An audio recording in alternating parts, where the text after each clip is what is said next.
Tu es prête, Axel? Est-ce que tu parais prête? Moi je pense qu'on est prêt, oui. Le problème c'est qu'on a eu des perturbations dans la préparation avec des blessures et le souci qu'on a un petit peu sur le poste 5 et la blessure de Christophe au dos nous a un petit peu ralenti dans la préparation. Mais beaucoup de joueurs sont prêts. On a eu sur Wayne Mukubu qui a été beaucoup touché. Le problème est qu'on a eu beaucoup de soucis au niveau des blessures et ça nous a ralenti, ça nous a un peu perturbé parce que réellement on a joué contre des top équipes européennes. À Anvers on a fait du bon boulot, on a montré 2 super matchs, on était plus ou moins complet.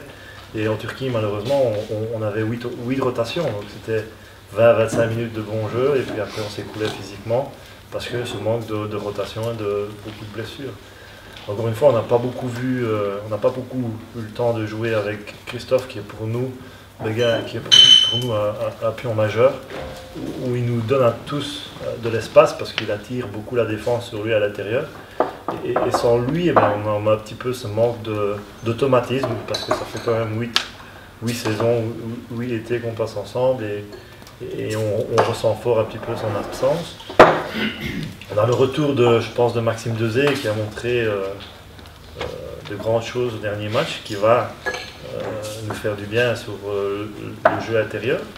Et puis comme le coach dit, Sacha Massa aussi pour l'instant il a un très très bon niveau. Donc je pense que si on est tous au complet avec les 2 derniers jours ici ce week-end, où on peut travailler et se concentrer sur le match de l'Ukraine et entrer, je pense, avec de bonnes sensations dans le championnat d'Europe. À partir de là, on pourra dire si la préparation était bonne ou pas. La dire maintenant, après un match comme celui-ci, je pense que c'est un petit peu compliqué parce que pour nous, le match de la Tchéquie aujourd'hui ne comptait pas. Axel, on sait que l'équipe nationale c'est vraiment quelque chose de super important pour toi. Comment tu te sens toi personnellement à quelques jours de débuter quelque chose qui est nouveau pour toi et qui te permettra peut-être d'avaler la grosse déception d'il y a 2 ans? Pour être honnête, je me sens très très bien. Je pense que la préparation était pour moi très adaptée, très bonne. Je préfère jouer contre des équipes comme la Turquie, Croatie et Serbie que contre des équipes Hollande, un peu plus, c'est pas pour dénigrer ces pays-là, mais vraiment montrer nos capacités. Et moi j'adore ça, la compétitivité, et jouer contre peut-être des équipes plus fortes. Et comme le coach l'a répété beaucoup durant cette préparation, c'est là vraiment qu'on se rend compte du niveau et c'est vraiment à ce niveau-là que nous on veut arriver un jour. Et pour revenir à ta question personnellement, moi j'ai beaucoup travaillé cet été et je suis très satisfait du travail que j'ai fourni, notamment avec Peter Santos, ici le kiné. Et on a vraiment fait du très bon boulot et il y a très longtemps, et je touche du bois, que je ne me suis pas sorti aussi bien au niveau des jambes et au niveau de mes genoux. Et si encore ces 2 derniers jours me permettent encore d'améliorer cette préparation, je serai très très bien.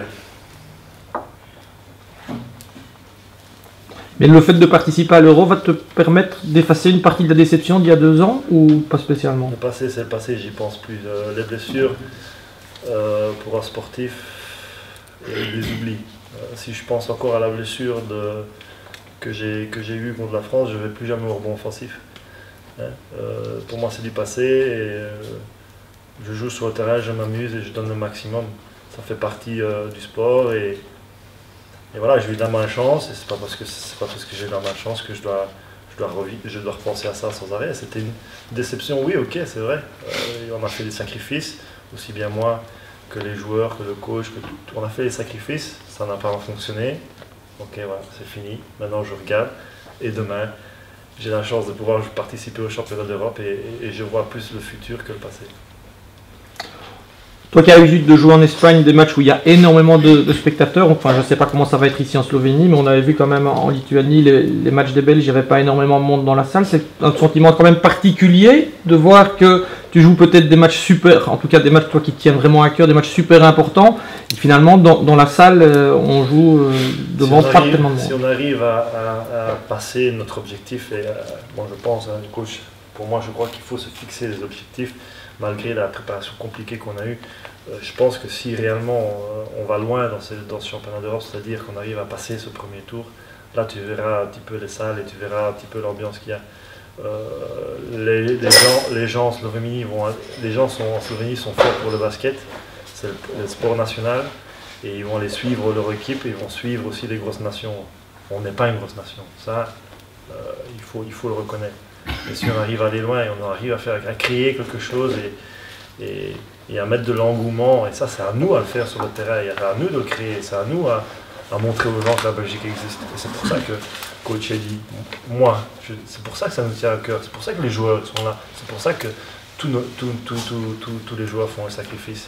C'est pour ça que Béguin qui est blessé, il continue, c'est pour ça que Sacha Vincent veut être là. Il s'est fait mal au doigt, je ne sais pas ce qu'il a, mais il veut être là. Donc c'est vraiment un sacrifice qu'on fait parce qu'on veut créer un engouement et on veut créer quelque chose. On ne va pas là-bas pour ramasser 20 points par match. Non, on va là-bas pour compétir, pour gagner. On ne va pas là-bas pour juste aller là-bas et dire qu'on est là. Non.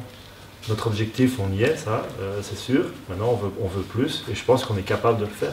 Et je pense pas que c'est prétentieux si on regarde les effectifs d'Ukraine. C'est vrai que c'est fort, mais on est capable. Israël, on vient de les gagner. Grande-Bretagne, on est capable de les gagner, on est déjà fait. Allemagne, il n'y a personne qui est. C'est juste une équipe de jeunes qui sont très très bien entraînés, mais ils sont jeunes. On est capable de le faire. Mais pour ça, il faut qu'on soit au complet. Et voilà, la France est intouchable. Ok. Et si on gagne 3 matchs, on peut être dedans. Donc il n'y a rien d'exceptionnel et on a toujours l'impression ici qu'il faut motiver tout le monde. Non, nous on est motivés et on ira par nous-mêmes. Tu parles d'engouement. On a vu un engouement autour des Diables Rouges en foot. On a vu autour des Red Lions en hockey récemment. C'est des exemples à suivre et c'est plutôt du côté des Red Lions où tu te dis c'était peut-être pas les plus forts au départ sur le hockey, mais progressivement ils sont montés. C'est des succès qui vous inspirent, ça? Pour dire la vérité, oui. Je crois que c'est une envie positive. On est, comment est-ce qu'on est, jalousie positive. On veut se servir de ces exemples-là. On aimerait bien créer le même engouement. Et pour cela, il faut gagner. Ça, on en est bien conscient.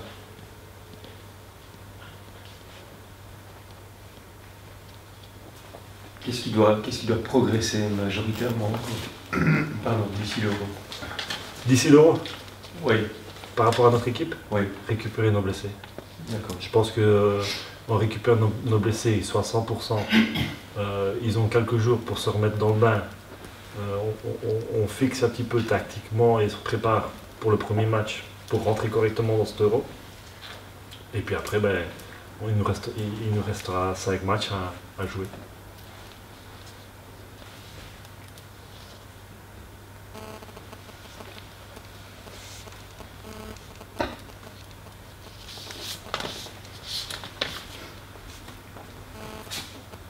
Encore des questions?